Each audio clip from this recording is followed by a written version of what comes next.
우리가 살아가면서 순간순간 혹은 인생의 어떤 어두운 골목길을 걸어갈 때 우리 마음에 떠오르는 물음이 있습니다.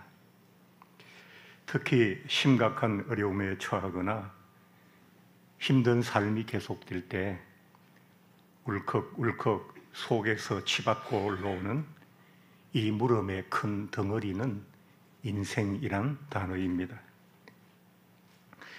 상사화라고 하는 꽃을 노래한 대중가요가 있습니다. 상사화는 잎과 꽃이 함께 있지 못하는 그런 특별한 꽃이라고 합니다.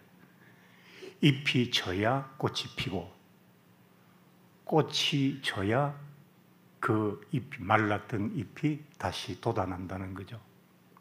그러니까 이 노래는 마치 잘 안 되는 사랑처럼 잎은 꽃을 그리워하고 꽃은 잎을 그리워한다는 그런 이야기를 담고 있는 노래입니다. 노랫말을 잠시 소개해드리면 사랑이 왜 이리 고된가요? 이게 맞는가요? 나만 이런가요? 2절은 사랑이 왜 이리 아픈가요? 이게 맞는가요? 나만 그런가요? 이런 노래 가사를 갖고 있습니다.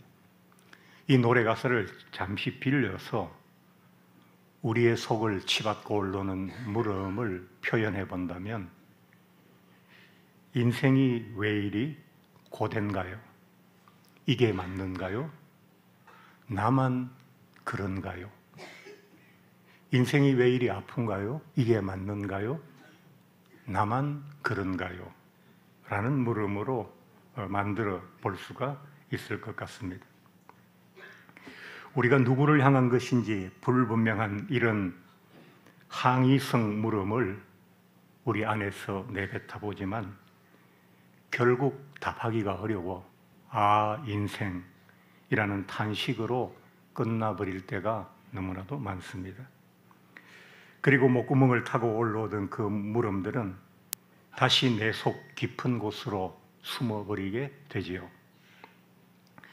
여러분들께서는 여러분의 인생의 답을 찾고 계시고 알고 계신지요?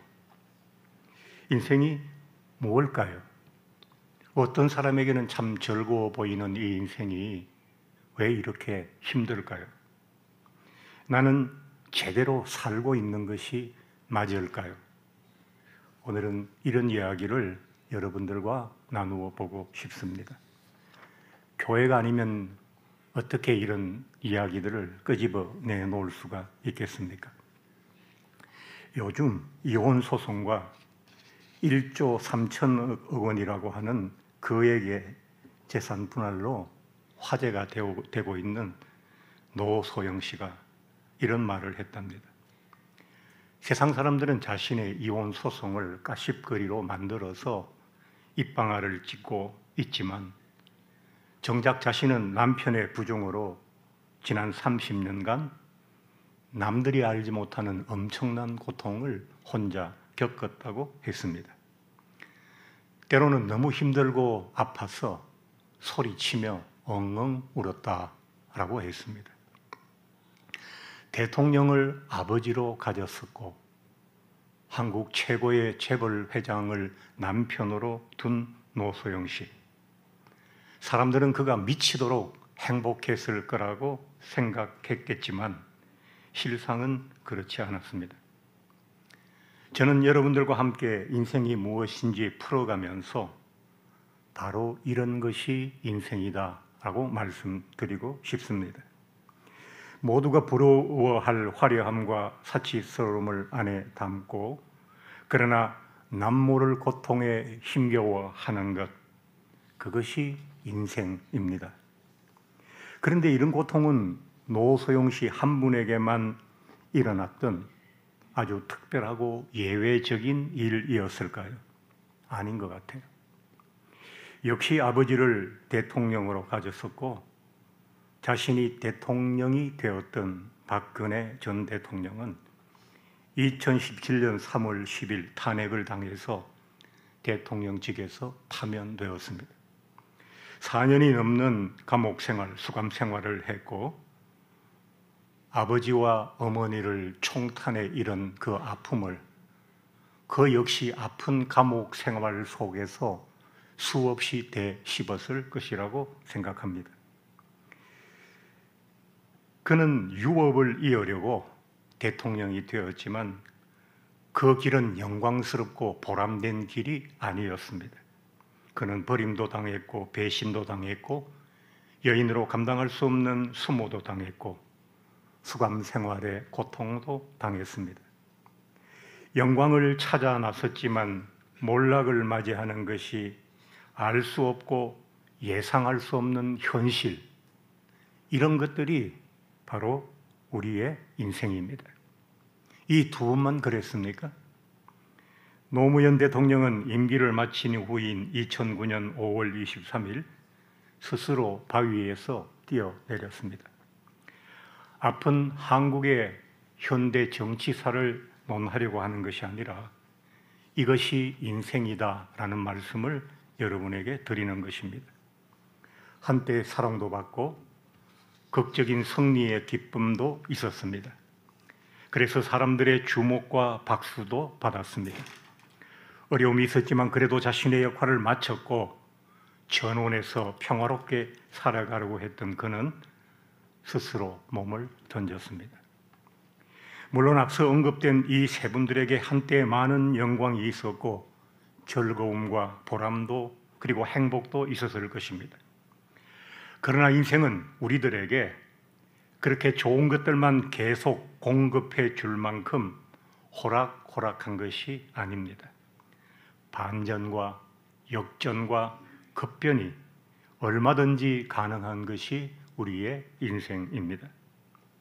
제가 40년 가까이 많은 성도들의 삶을 곁에서, 그들의 인생을 곁에서 지켜보면서 얻은 답은 다음과 같습니다.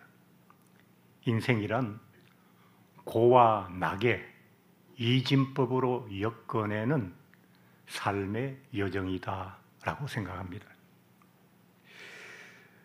인생은 고, 괴로움과 낙, 즐거움 사이를 수없이 왕복하는 그런 삶의 긴 여정입니다. 컴퓨터는 모든 데이터나 문서나 오디오나 영상이나 모든 기타 정보의 처리를 이진법으로 합니다. 0과 1이라는 두 가지의 숫자를 사용해서 컴퓨터로 들어가는 모든 정보는 그렇게 처리되고 저장됩니다.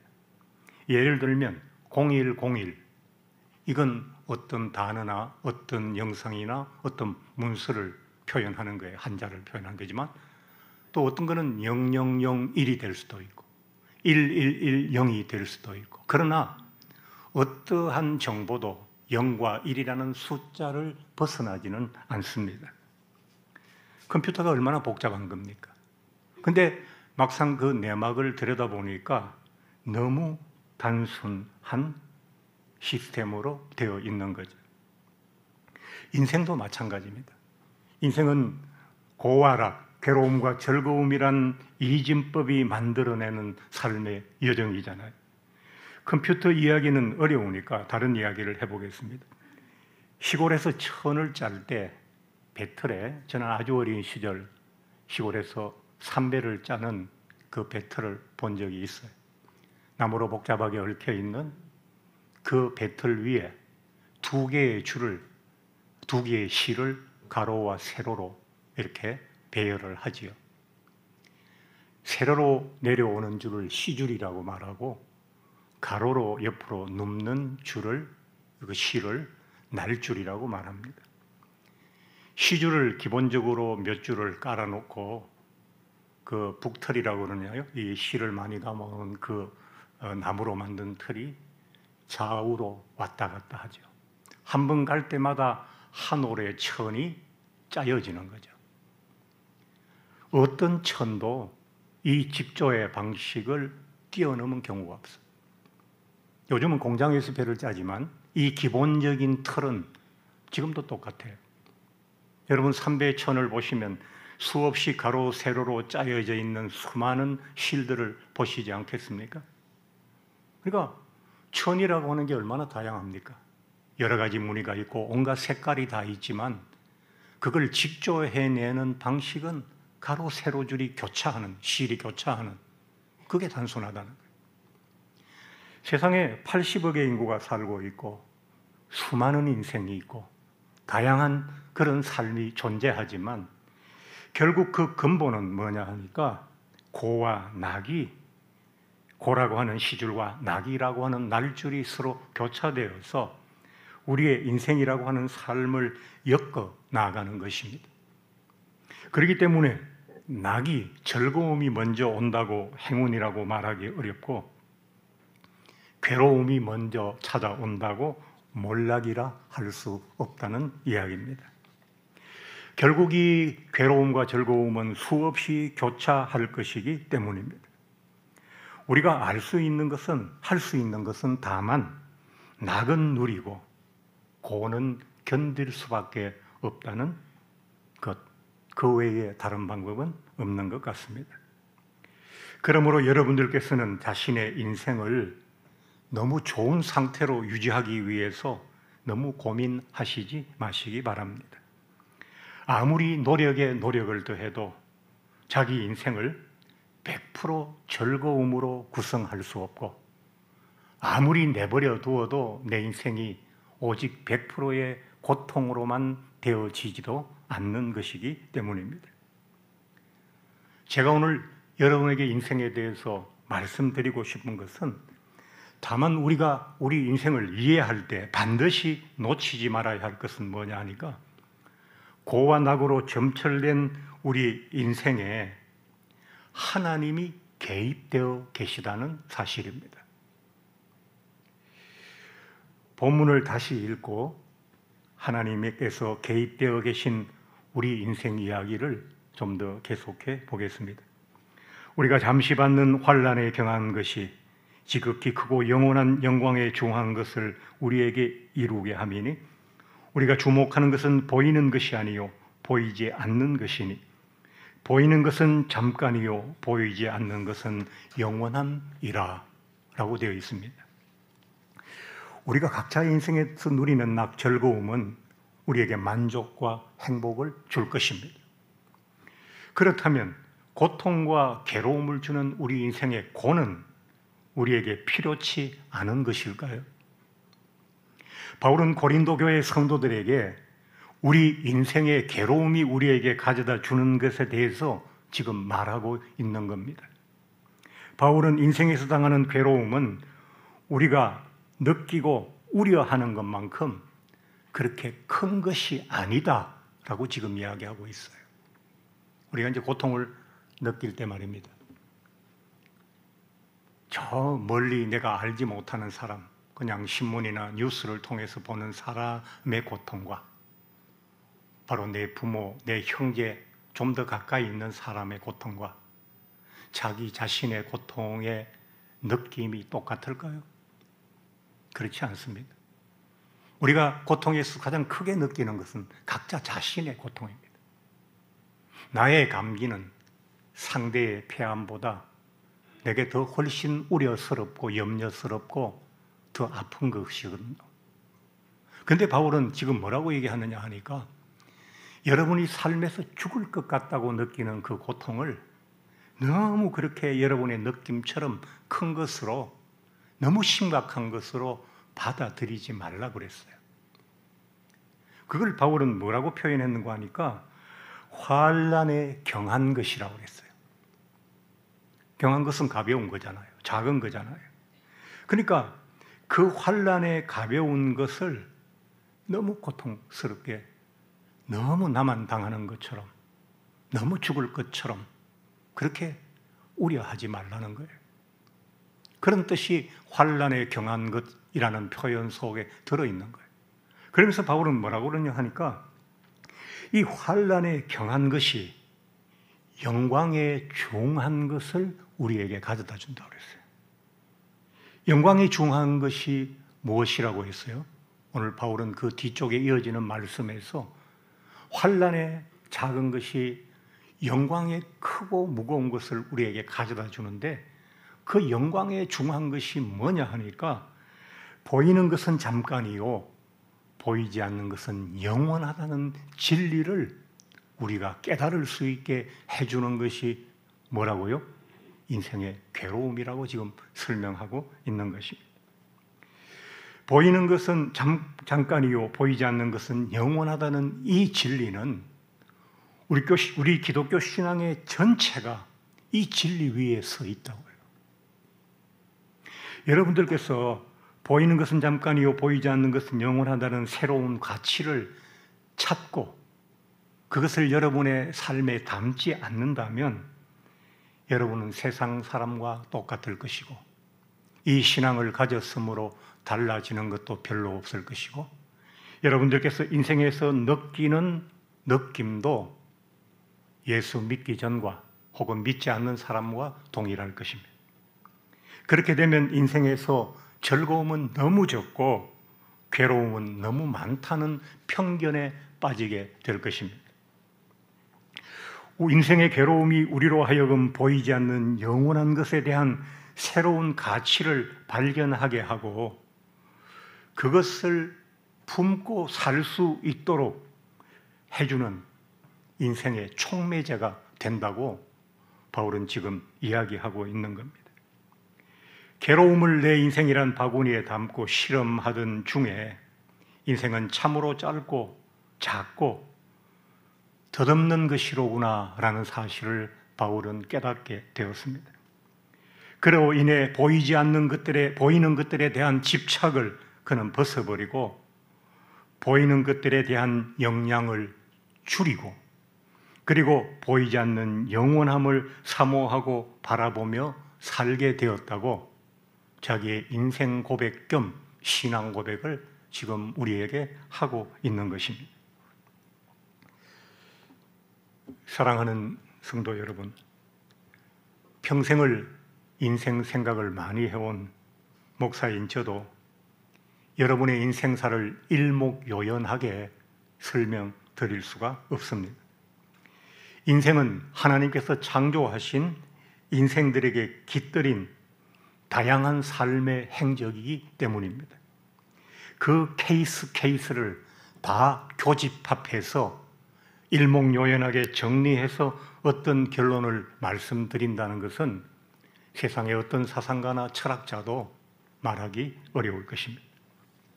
그러나 목사로서 제가 여러분들께 자신 있게 말씀드릴 수 있는 것은 단 한 가지, 오늘 이 자리에 나오신 여러분 모두의 인생에 하나님께서 개입하고 계시다는 것입니다. 아브라함의 인생, 이삭의 인생, 야곱의 인생, 요셉의 인생 각각 달랐습니다. 다윗의 인생이 달랐고 바울의 인생이 달랐고 베드로의 인생이 달랐습니다. 그러나 그 수많은 다양한 인생들을 이끌어 주시고 그들의 인생에 개입하셔서 마침내 아름다운 그리스도인의 삶을 살게 하셨던, 아름다운 신앙의 삶을 살게 하셨던 그 하나님께서 그때처럼 여전히 저와 여러분의 인생에 개입해 계시다는 사실을 여러분께서 믿으시면 좋겠습니다. 성경을 보면 하나님께서 나의 인생에 개입해 계시다는 사실을 깨달은 많은 믿음의 사람들은 쓰러질 것 같은 자기의 무릎에 힘을 주어 다시 다음 걸음을 내디뎠습니다. 그리고 그들은 각자의 인생에 달려갈 길을 다 마쳤습니다. 그리고 지금은 저 영원한 천국에서 영원한 안식을 누리고 있습니다. 우리 인생의 가장 큰 위로는 하나님께서 나의 인생에 개입하고 계시다는 사실입니다. 하나님은 여러분의 고통과 문제를 다 알고 계십니다. 하나님께서는 여러분의 문제와 고통을 고민하고 계십니다. 어느 지점에서 어떻게 내가 저를 도와서 저의 인생을 아름답게 꽃피게 할 수 있을까 하나님의 고민은 수많은 자기 자녀들의 인생을 바라보시면서 오늘도 깊어지고 있습니다. 우리 하나님은 일하시는 하나님이십니다. 말씀으로 세상과 만물을 창조하신 하나님께서 손으로 하실 일이, 고민하며 하실 일이 뭐 있겠습니까? 그러나 하나님은 인격체이시기 때문에 또 다른 인격체인 그의 자녀들이 삶을 고민할 때 하나님의 고민도 함께 깊어지는 것입니다. 사랑은 내 아들이, 내 딸이 지금 살아가고 있는데 그들에게 닥쳐온 삶의 문제로 고민하고 있습니다. 그러면 그건 네 인생이야, 나는 내 인생을 살 거야 라고 말하는 부모가 얼마나 되겠어요? 우리는 자기 삶이 즐거움에도 불구하고 자녀들의 삶에 닥친 작은 괴로움 때문에 밤낮 없이 고민하며 살지 않습니까? 사람의 부모인 우리도 그와 같이 하는데 하늘의 아버지께서 우리의 인생을 고민하시지 않겠습니까?